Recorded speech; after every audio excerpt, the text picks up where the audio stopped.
இந்த வீடியோவில் 10ஆம் வகுப்பு சமூக அறிவியல் இந்திய அரசியலமைப்பு பற்றிய லைன் பை லைன் கொஸ்டின்ஸை நம்ம பார்க்க போகிறோம். அரசியலமைப்பு என்ற கொள்கை முதலில் எந்த நாட்டில் தோன்றியது? அமெரிக்க ஐக்கிய நாடுகள் USA. அமைச்சரவை தூதுக்குழு அமைக்கப்பட்ட ஆண்டு 1946. அரசியலமைப்பு நிர்ணய சபையின் முதல் கூட்டமானது நடைபெற்ற ஆண்டு 1946 டிசம்பர் 9. அரசியலமைப்பு நிர்ணய சபை ஏற்றுக்கொள்ளப்பட்ட ஆண்டு 1949 நவம்பர் 26. அரசியலமைப்பு நடைமுறைக்கு வந்த ஆண்டு 1950 ஜனவரி 26, அதாவது இந்தியா குடியரசான நாள். அரசியலமைப்பு நிர்ணய சபையின் தற்காலிக தலைவராக இருந்தவர் சச்சிதானந்த சின்ஹா. அரசியலமைப்பு நிர்ணய சபையின் தலைவராக இருந்தவர் ராஜேந்திர பிரசாத். அரசியலமைப்பு நிர்ணய சபையின் துணைத் தலைவர்கள் முகர்ஜி கிருஷ்ணமாச்சாரி. அரசியலமைப்பு நிர்ணய சபையின் மொத்த உறுப்பினர்களின் எண்ணிக்கை 389. இதில் மாகாண பிரதிநிதிகளினுடைய எண்ணிக்கை 292. சுதேச அரசுகளின் நியமன உறுப்பினர்களின் எண்ணிக்கை 93. மாகாண முதன்மை ஆணையர்களின் எண்ணிக்கை மொத்தம் 3. பலுசிஸ்தானை சேர்ந்தவர் 1. மொத்த உறுப்பினர்கள் 389. மாகாண பிரதிநிதிகள் 292 பேர். சுதேசி அரசுகளின் நியமன உறுப்பினர்கள் மொத்தம் 93 பேர். மாகாண முதன்மை ஆணையர்களின் எண்ணிக்கை மொத்தம் 3. பலுசிஸ்தானை சேர்ந்தவர் மொத்தம் 1. அரசியலமைப்பு நிர்ணய சபையின் கூட்டமானது 11 அமர்வுகளாக 166 நாட்கள் நடைபெற்றது.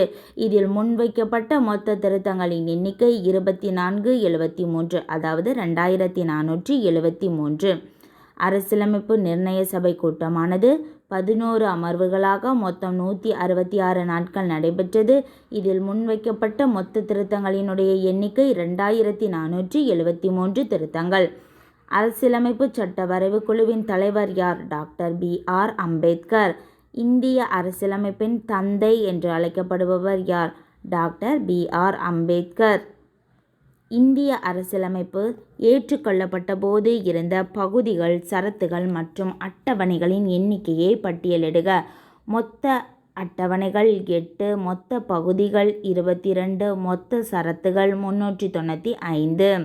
22 பகுதிகள், 395 சரத்துகள் மற்றும் 8 அட்டவணைகள். தற்போது எத்தனை பகுதிகள், அட்டவணைகள் காணப்படுகின்றன? 25 பகுதிகளும் 12 அட்டவணைகளும் காணப்படுகின்றது. இந்திய அரசியலமைப்பு சட்டமானது யாரால் இத்தாலிய பாணியில் அவரது கைப்பட எழுதப்பட்டது? பிரேம் பெஹாரி நரேன் ரைஜடா. பிரேம் பெஹாரி நரேன் ரைஜடா என்பவரால் இத்தாலிய பாணியில் எழுதப்பட்டது. இந்திய அரசியலமைப்பின் சிறப்பு கூறுகள் யாவை?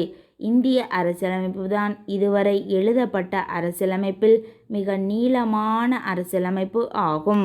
பல்வேறு நாடுகளின் அரசியலமைப்பிலிருந்து பெறப்பட்டதாகும். நெகிழும் தன்மை மற்றும் நெகிழாத்தன்மை உடையனவாக காணப்படுகின்றது. கூட்டாட்சி முறை, நாடாளுமன்ற முறையினை இது விளக்குகின்றது. சுதந்திரமான நிதித்துறையினை கொண்டு காணப்படுகின்றது. ஒற்றை குடியுரிமை, இந்திய சமய சார்பற்ற நாடு என்பதனையும் விளக்குகின்றது.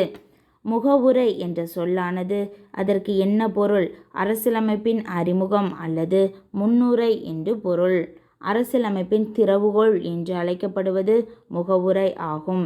நேருவின் குறிக்கோள் தீர்மானமானது நிர்ணய சபையானது ஏற்றுக்கொள்ளப்பட்ட ஆண்டு 1947 ஜனவரி 22. ஜனவரி 2 இல்லை, இது ஜனவரி 22.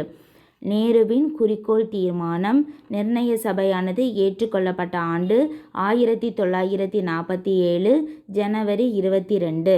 முகவுரையானது திருத்தப்பட்ட ஆண்டு 1976 42வது சட்ட திருத்தம். அதில் முதல் முறை, அதாவது ஒரு முறை முகவுரை திருத்தப்பட்டது. 1976 42வது சட்ட திருத்தத்தில் படி முகவுரையானது திருத்தப்பட்டது. 1789ஆம் ஆண்டு நடைபெற்ற பிரெஞ்சு புரட்சியினுடைய முழக்கங்கள் யாவை? சுதந்திரம், சமத்துவம், சகோதரத்துவம். 1789 ஆண்டு நடைபெற்ற பிரெஞ்சு புரட்சியின் முழக்கங்கள் சுதந்திரம், சமத்துவம், சகோதரத்துவம். 1976 ஆண்டு 42வது சட்ட திருத்தம் மேற்கொள்ளப்பட்டதன் மூலம் சேர்க்கப்பட்ட 3 சொற்கள் யாவை? சமதர்மம், சமயச்சார்பின்மை, ஒருமைப்பாடு. சமதர்மம், சமயச்சார்பின்மை, ஒருமைப்பாடு. 1976 42வது சட்ட திருத்தம். சமதர்மம், சமயச்சார்பின்மை, ஒருமைப்பாடு. சிட்டிசன் என்ற சொல்லானது எதிலிருந்து பெறப்பட்டது? சிவிஸ் என்ற லத்தீன் மொழி சொல்லிலிருந்து பெறப்பட்டதாகும். இதன் பொருள் நகர அரசில் வசிப்பவர் என்ற பொருளை தருகின்றது. சிவிஸ் என்றால் நகர அரசில் வசிப்பவர் என்ற பொருளை தருகின்றது. குடியுரிமை பகுதி 2 சரத் 5 முதல் 11 வரை. குடியுரிமை எந்த பகுதியில் காணப்படுகின்றது? பகுதி 2 சரத் 5 முதல் 11 வரை உள்ள சரத்தில் காணப்படுகின்றது. குடியுரிமை சட்டம் இயற்றப்பட்ட ஆண்டு 1955 ஆண்டு. குடியுரிமை சட்டம் ஆண்டு 1955.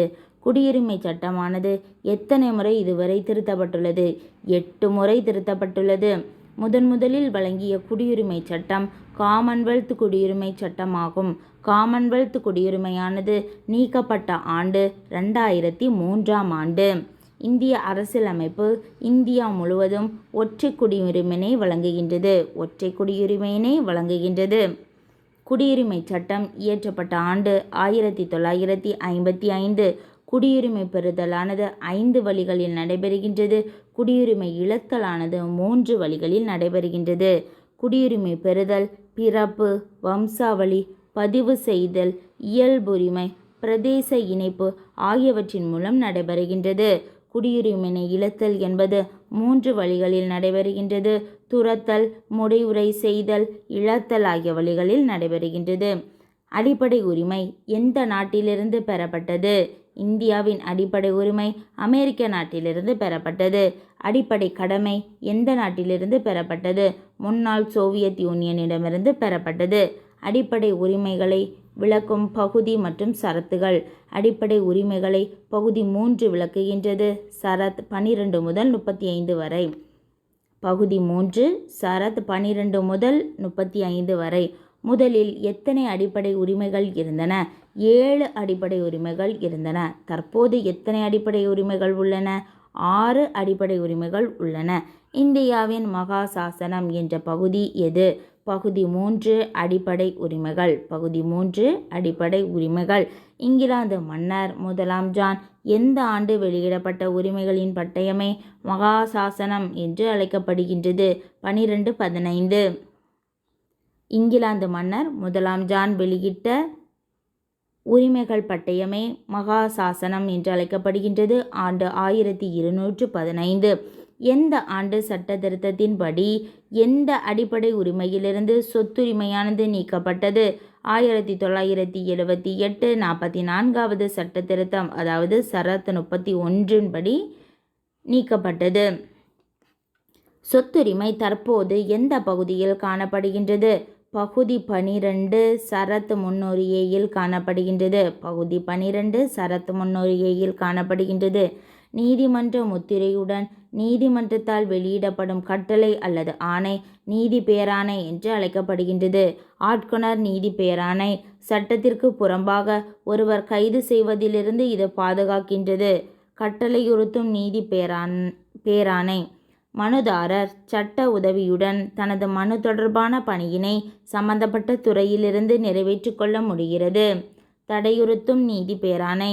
ஒரு நீதிமன்றம் தனது எல்லையை தாண்டி செயல்படுவதை, அதாவது ஒரு கீழ் நீதிமன்றம் தன்னுடைய சட்ட எல்லையை தாண்டி செயல்படுவதை இது தடுக்கின்றது. அதுதான் தடையுறுத்தும் நீதி பேராணை. ஆவண கோட்போர் நீதி பேராணை.